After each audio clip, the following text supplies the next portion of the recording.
पुण्यामधील येरवडा परिसरामध्ये सोमवारी दुपारी भडकलेल्या भयानक आगीनं संपूर्ण शहर हादरून गेलंय। शहरातल्या भूमी अभिलेख कार्यालयाजवळील मोकळ्या मैदानात उभी असलेली सुमारे 60 वाहनं अचानक लागलेल्या आगीमुळे भस्म झाली आहेत। यामध्ये 40 दुचाकी आणि 20 महागड्या 4 चाकी वाहनांचा समावेश असल्याचं सांगितलं जातंय। दुपारी 12:30 वाजता ही भयावह घटना घडली आहे। प्राप्त माहितीनुसार या जागेत पोलिसांनी जप्त केलेली आणि पार्किंगसाठी ठेवलेली अनेक वाहनं उभी होती। अचानक आग लागल्यानंतर काही क्षणातच आगीनं प्रचंड वेग घेतला।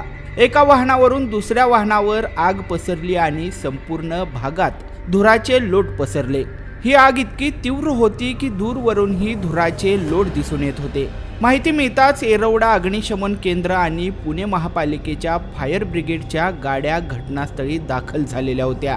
त्यांनी लगेच पाण्याचे फवारे मारून आग विझवण्याचा प्रयत्न सुरू केला होता।